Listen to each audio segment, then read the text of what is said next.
top of his contact. Yeah, You said I'm it really right. sorry about what happened tonight too, bro, but I didn't want to do it like that either, bro. Just hours before midnight, the party on County Road B27 was still a celebration. By the time it was over, a 23-year-old man was dead on the floor. You know, and everybody was around him just trying to save him. That's what happened, man. The reason behind it all was simple. One man wanted peace, while the other refused to let it happen. I seen Gabe lift his hand, and then I just heard the block.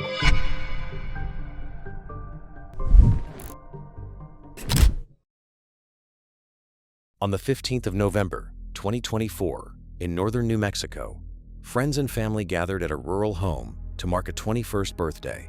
Food, drinks, and a DJ setup. Nearly 40 people by midnight, all of them there for one reason: to keep it drama-free. Among them was Gabriel Eric Rivera. His family called him Baby Gabe. That night, he was just another guest, dancing, enjoying the music. He didn't know he had less than an hour to live. I don't even know who your son is. Gabriel Rivera. I have no idea. I haven't been over there to the house yet. We have other people over there. Is it okay, brother? I just got here. Barely I know, stuff. I doesn't know. I just got the call. Okay. I have no idea what's going on in the house. But don't go. I can't go, brother. It's my brother. Please, please. I wouldn't go over there. We haven't even figured out what's going on yet. We were just coming here from Mora. So it's best if you guys go away at the hospital. But is he gonna make it? Is what I have no idea. I have no idea what's going on over there. But let us do our job here because you guys are only going to go over there and make emotions high. So let us just figure out what the hell's going on first. Best place for you guys to go is to the hospital. But what if he don't make it from here to there? We have to do our job. We can't be worrying about you guys trying to fight somebody, okay? No, I'm not trying to fight somebody. No, I'm just saying, I don't want you guys to go over there. I just want to talk to my brother, before anything happens. You hear me? I understand that, but we have a job we need to do now, so to make sure what the hell happened. Call somebody and ask if he's okay. I need to do some stuff here, okay? This is Mom, part go of to it. the car. Go, please, please. All right, see, look, we got more units coming. A group of young men arrived from Albuquerque. One of them was 18-year-old Jeremiah Jesus Salazar. To the partygoers, he was a stranger in the crowd. What they didn't know was that Jeremiah was already on probation, barred from leaving his home county, barred from touching a firearm. He had broken both rules just by walking through the door. So basically, so you wake up and then you hear screaming. Yeah. And then what did you see?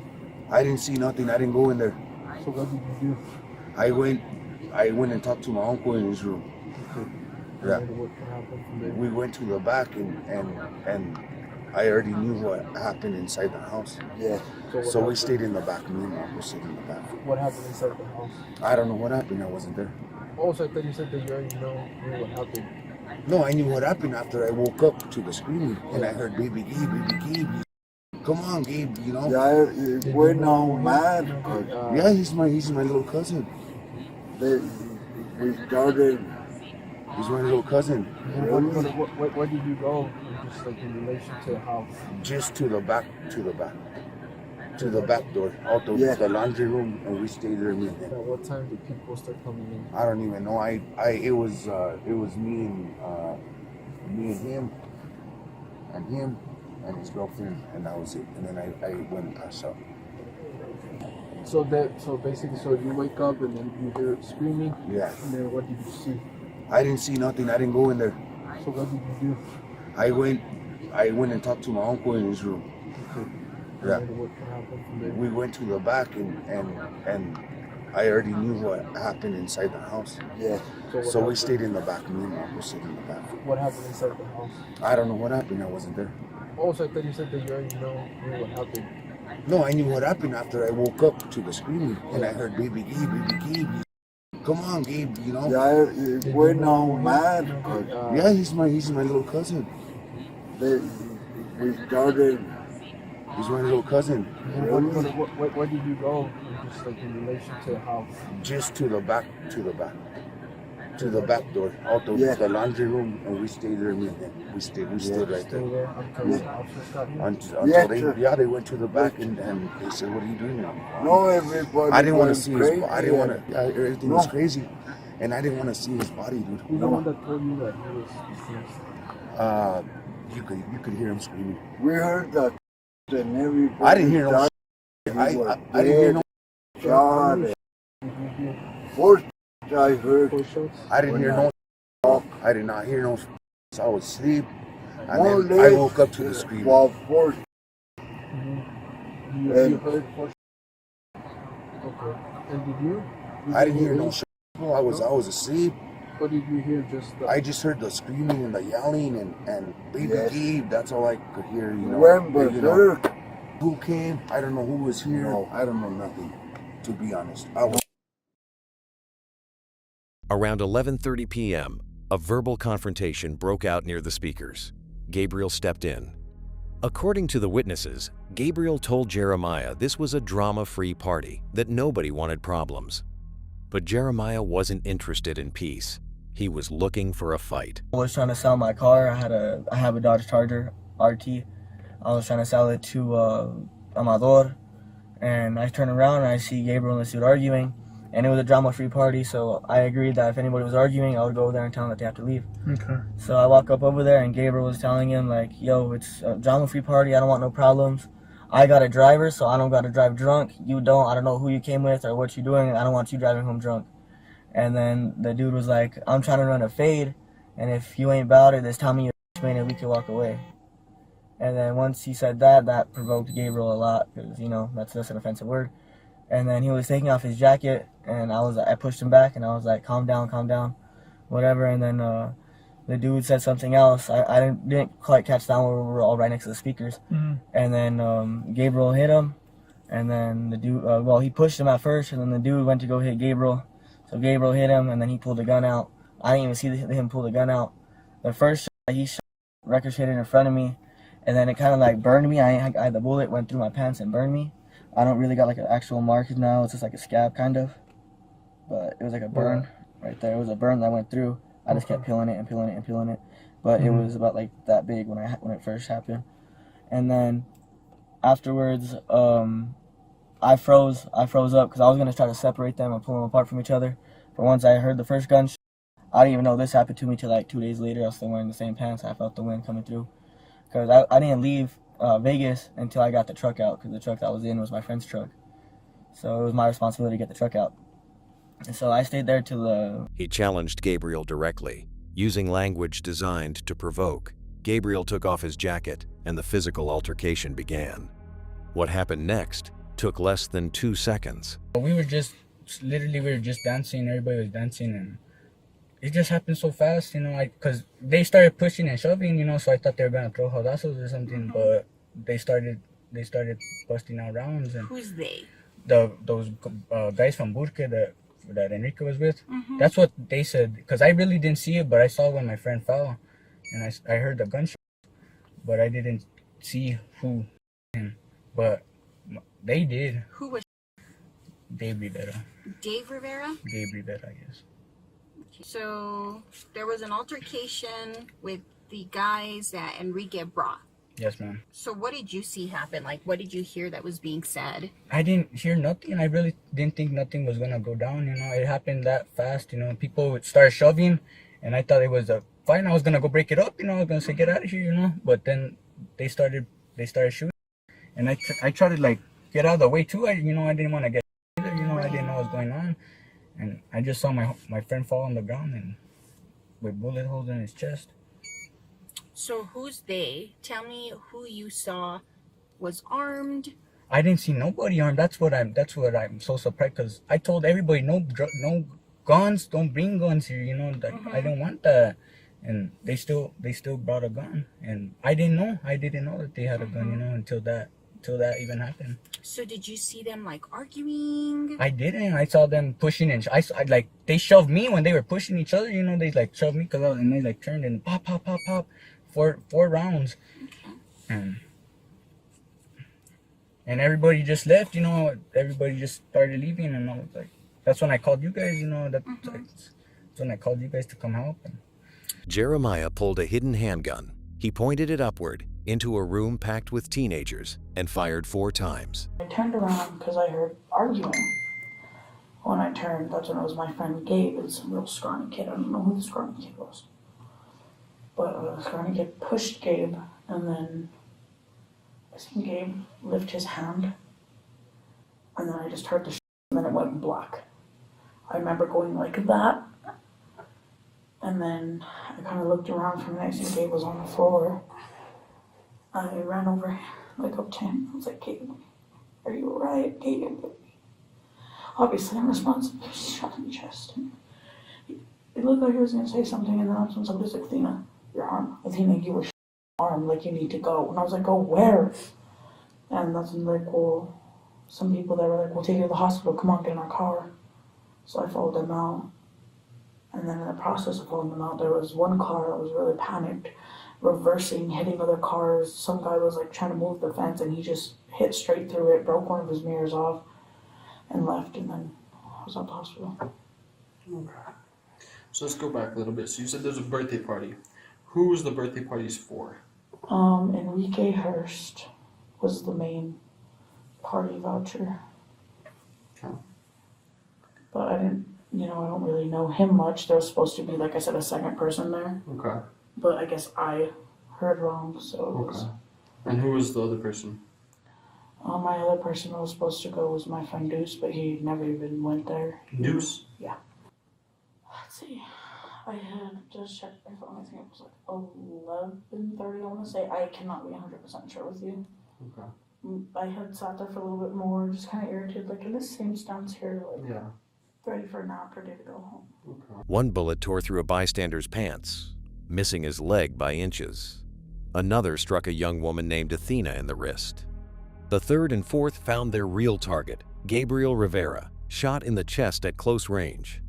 The music kept playing for a beat before the screaming started. You don't know the name of these individuals. I don't know the names of them. They say that I heard that they call him. I don't know his name, but they call him J Money. J Money. J Money. Yeah, that guy from Albuquerque. They call him J Money.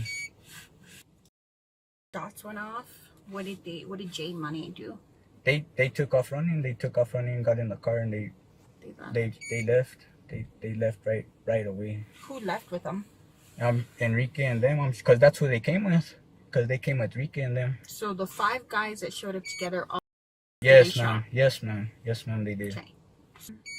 Do you recall what they were wearing? The J Money was wearing he was wearing a black hoodie. Pure black hoodie with stick. Poofy black hoodie. He has curly hair. Okay. So like it was a party they were throwing. I'm cousins with Pedro, who it's his house. I was the DJ of the party, so I was playing music off my laptop, and I was standing behind my laptop the whole night. And everybody was dancing, everybody was having a good time, and all I seen was the victim who got shot. I seen him shove off somebody, and that's all I seen. I seen him like shove, like push, and then I just heard gunshots, and then he was on the floor. So I immediately ran to him, and I tried giving CPR. We got a towel, put it over the wound. We tried giving him CPR. I gave him mouth to mouth, and I called 911. I was on the phone with the operator for a good while. I stayed on. Stay with us for more cases like this one, and make sure you're subscribed.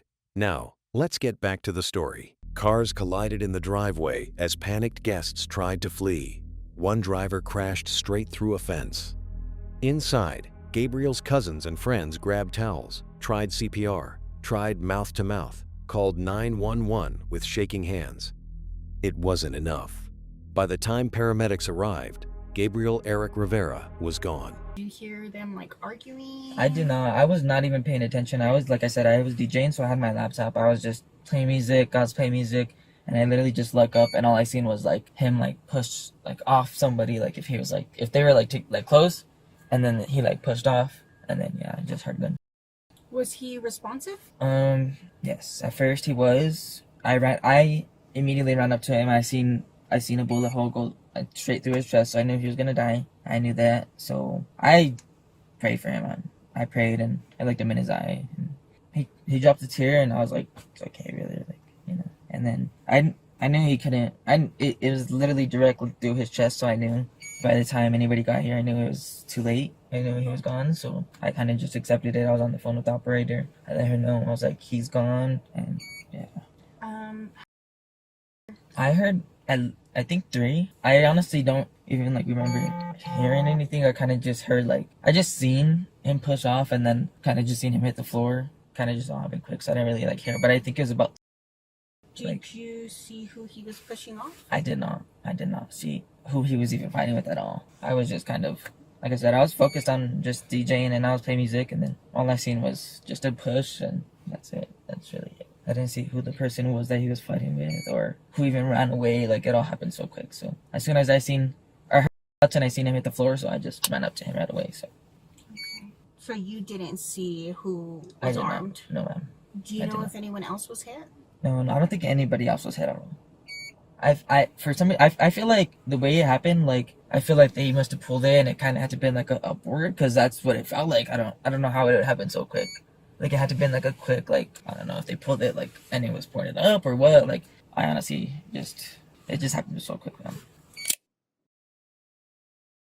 New Mexico State Police moved fast. Units secured the property and fanned out across the dark rural roads. About a mile from the house, an officer spotted a lone figure walking the shoulder in near total darkness. It was Jeremiah, with blood on his clothes and the murder weapon still in his hand. Hey, turn around. Keep stepping back. Channel 1.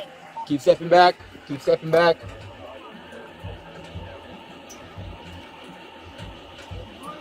Keep going. Keep going. Keep going. Keep going. Stop right there. What's your name? Jeremiah. Stud. How old are you?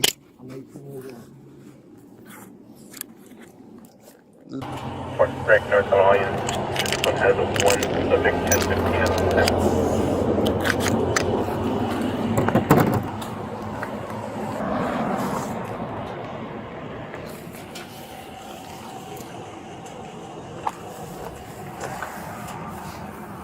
Breck, North Carolina 253. If I can have the key to the house. 670. I have the key to the house. Anything on you? Tell me, talk to me, stick me.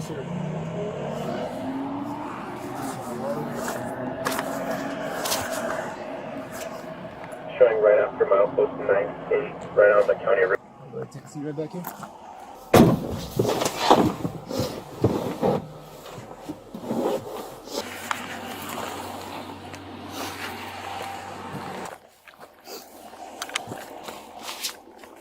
In the interrogation room, Jeremiah invoked his right to an attorney and said nothing.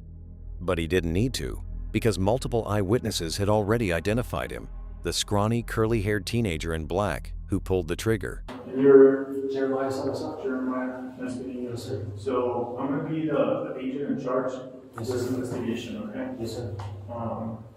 I understand you know. I do want to talk with y'all, but I don't have my attorney present. No, and that's you're right, dude. Okay. Yeah, yes, we just wanted, I wanted to come in and yes, I wish I had a card with me. I'm gonna leave a card with one of the officers. Yes, sir. Before they take you over, they'll give you my card. Once you have your attorney, Yes, sir. they can reach out to me, whatever. Okay. Obviously, I'm not here to ask you any questions. No, yes, sir. I just wanted to come and introduce myself. Yes, Okay. sir. Okay. And then we'll just go from there, dude. Okay.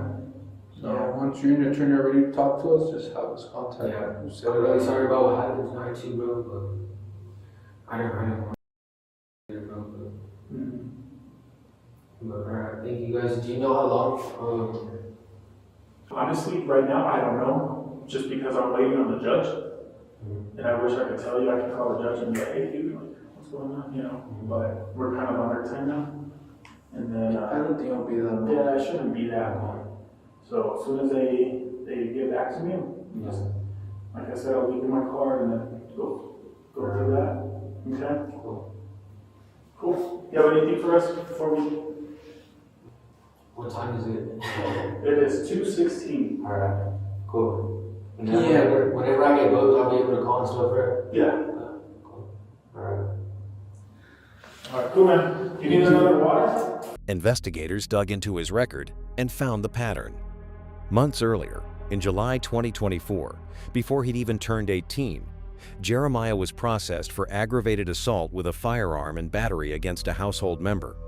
The juvenile system responded with a year of probation, no leaving the county, and no guns. He violated both conditions the night he killed Gabriel Rivera. Jeremiah Jesus Salazar was convicted of second-degree murder aggravated battery with a deadly weapon, unlawful possession of a handgun, and negligent use of a firearm. He was sentenced to 14 years in state prison. One impulsive moment can cause deep emotional and physical harm, and sometimes it can cost someone their life. Always approach conflict with calm and composure, because keeping a level head is how you protect both yourself and the people around you. Every like and subscribe helps us bring more of these stories to the people who need to hear them. Stay with us. There's plenty more to come on Exposed Case.